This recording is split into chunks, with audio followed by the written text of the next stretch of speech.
every coach brings a theme when they first get there. And with Keefe, it was the Leafs unleashed. Let it fly. Let it fly, boys. Like Babcock kept being like, you can't do this, you can't do that. I'm not going to put these guys with it. And Keefe goes, let it fly, let it rip.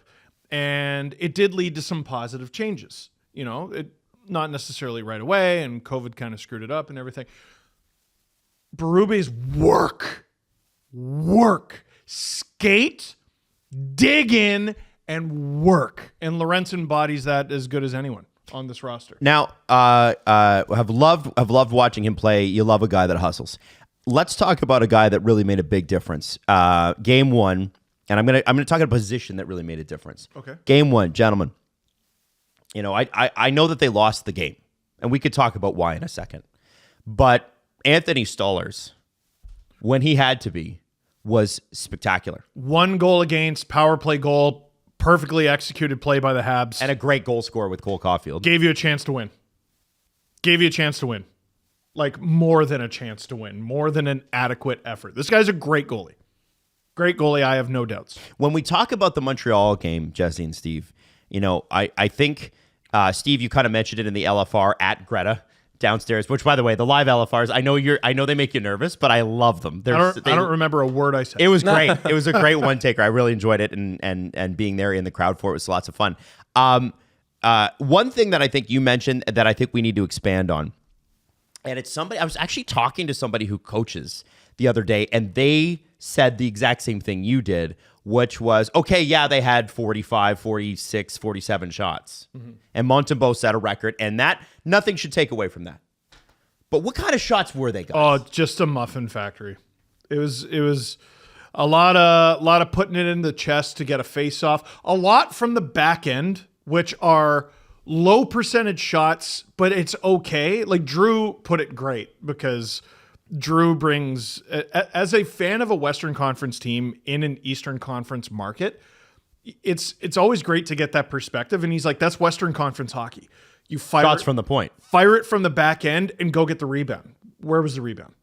Well, the Leafs defense had 14 shots in game one, which is way more than we're used to. Yeah, seeing out of that. Well, because we have defensemen with a shot, which we can talk about in a second. Well, it's probably part of the reason Connor Timmins is on this team. Well, and he doesn't look out of place at all. I will talk about it. Yep. But I want to talk specifically about it brings me back to the Amazon documentary 3 years ago with the Toronto Maple Leafs and that really famous clip of Sheldon Keefe sitting, and this year, Sheldon Keefe sitting with Marner, Matthews, and Thornton, and Keefe going, "Listen, guys, I have concerns. We're not scoring goals the right way." And Joe Thornton, playoff style goals. Yeah, right. And I'm paraphrasing here. And Joe Thornton looking at him and going, "Can you lay off? We're in first place." And I think ultimately, for me, that sort of sums up what became a problem in the Keefe era about as far as scoring in the playoffs. And the person I was talking to, who's a really, really good coach, said, "Listen, the Leafs can score outstanding, amazing highlight reel goals, but it makes it predictable because they're not going to do the other one." Yes. You need to be able to score. Pasternak, for instance, can score outstanding, amazing highlight reel goals. He also gets garbage goals. Yep. And the Leafs used to have two guys that scored a bunch of garbage goals and tip-in goals, Van Riemsdyk and Hyman. Yep. And those were different eras, and unfortunately, Hyman wasn't scoring a lot of goals when Van Riemsdyk was here, but Van Riemsdyk was always in front of the net, tipping things in. And what we saw on Wednesday night's game against Montreal was a bunch of shots from the defense that were going. They weren't off the shins. They were making their way through, and nobody really there to collect the garbage. It was the Bruins series. That's what they did the whole series. The whole series. Are you saying the Leafs made Swayman some money? Yeah. Are you kidding me? Well, and Boston's defense. They played really well, and it's like they invited the Leafs. All right, come to the slot. Right. See what happens. And they didn't bother. And what we saw yesterday, and it's interesting because if you look at what did I tell you, the impact chart? The three guys that had the least impact. Everyone was positive. Yeah. Like wildly positive. And then Marner, Matthews, Nylander with the least. No, Nyes. Oh, sorry. Nyes, Marner, Matthews with the least effect. And Nyes had a good game. We'll talk about all that. I thought he had a great game. But I think part of that is it's game 2. Part of it is it's the Nico Hischier effect. He's a very good matchup against them. Yeah, you're not going to dominate all 4 lines of the Devils. And I would say that what I saw last night, especially from the 4th and the 3rd lines, were guys going to the net. You look at Pacioretty's goal, you look at Lorentz's goal and his almost other goal. You look at Lorentz's almost goal against Montreal. I have a question for you, Adam. Please. Because earlier in the game, you're like, I don't know about this Pontus Holmberg 3rd line center thing. Because I like his wingers a lot. Yes. Did your perception change throughout the game? Yes. Yeah, because did. I got that, and I was like, you know what? Yeah, I kind of understand, and I don't know if it's going to be like that when the playoffs begin. Obviously, it's October, yada, yada. The more the game went on, I'm like, this guy doesn't look out of place at all. He doesn't. He looks really good, and he's a worker. Like, when we talk about Steven Lorentz and the bang and the crash, I think people think we're catering to a certain type of player. Holmberg's not that at all, and I think Craig Berube is going to fall in love with that player. I really do. He works so hard. Jesse, specifically on that track with these guys, we saw Ryan Reeves in the first game, and you had to have him in because of the Arbor Xhekaj stuff. Then yesterday, we see Bobby McMahon in. And Bobby McMahon lost his spot. What did you see from Bobby McMahon that you're like, okay, he might just get this back? No, there's nothing they should do at all with the bottom 2 lines. Like, I think those were the 4th line in particular was the best line I think all game last night. Spectacular it was line, awesome to see. And the David Kampf trade rumors. Hard stop. Camp had a Hard great stop. game, and I think like that's what you've been asking out of this group for a while, because so much is locked up in the top lines and the core that it's hard to get the scoring and the play out of the bottom 2 lines. And last night was exactly what you want to see out of a Leafs team, where it's the first 2 lines are not clicking, they're not going well right now, and They got a goal. the Tavares goal was all Domi. Like Mike Johnson, who's slowly becoming the best broadcaster on air in Canada right now. Like, he's doing a fantastic job. He outlined the fantastic play by Domi to come from the weak side, because you can slip away when you're on the weak side as a winger and come to the strong side, get the puck, and feed it up to Tavares. It was beautiful stuff. Connor Timmins took that pick penalty without a stick, and Johnson held a vendetta for the rest of the game. Yeah. He's like, let him bump into you.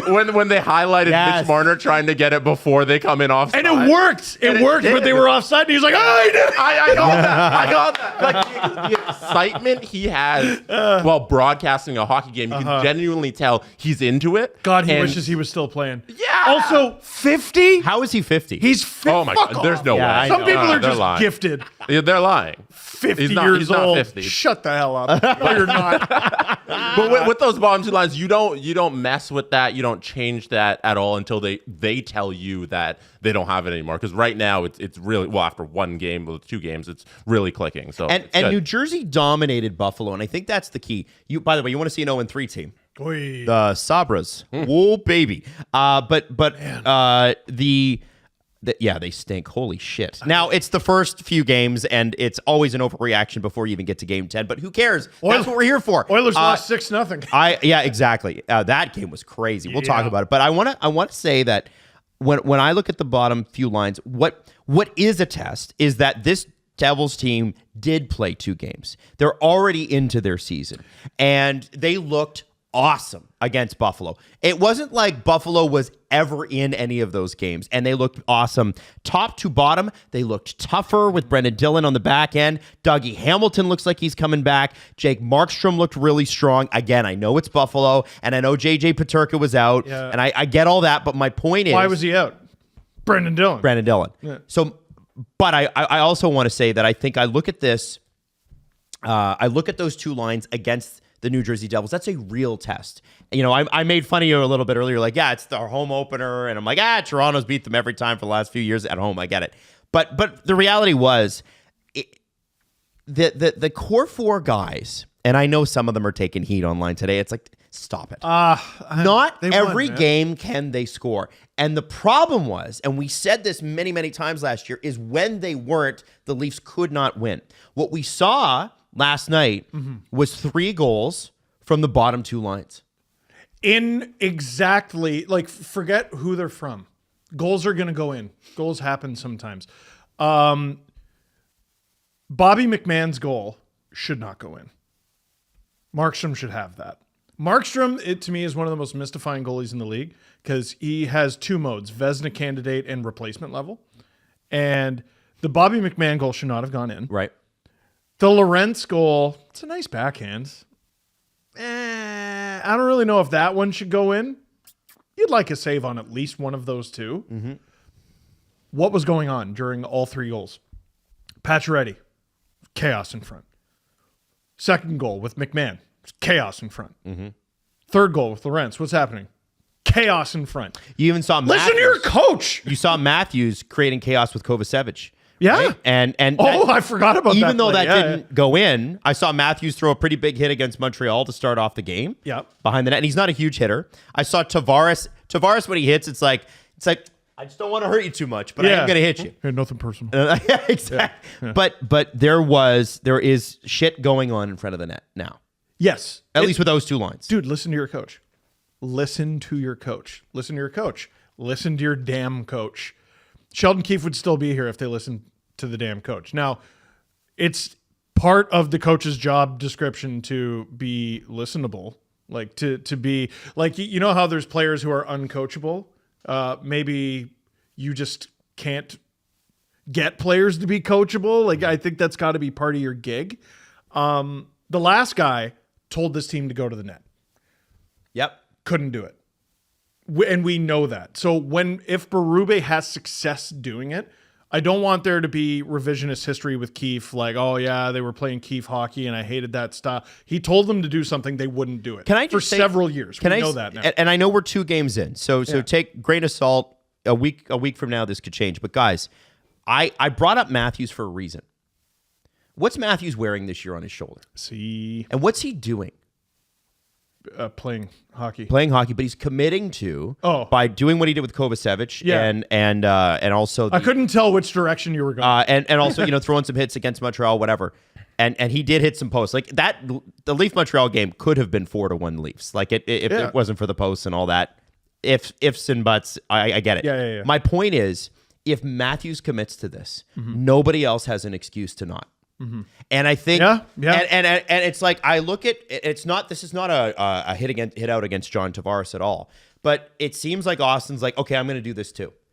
And if you get guys going like that, it was sort of like what we saw last year when Ryan Reeves came in, and I specifically remember the Minnesota game where 2 or 3 games in, and he's pummeling guys. He destroyed someone, and then he fought Foligno. And you saw 2 guys in Bertuzzi and Domi who have an edge to their game. Yeah, play with more of an edge because of that. Holy shit! And they struggled early. Matthew Nyes. So let's talk about that penalty kill where he ran through. It was a Dougie Hamilton. Dougie Hamilton, who's huge. Like the definition of trucked. Like just drove right through. Hamilton's gonna feel that today. Like just the whiplash from when he hit the ice. Clean hit, perfectly fine hit, reverse hit. Like. He had the puck.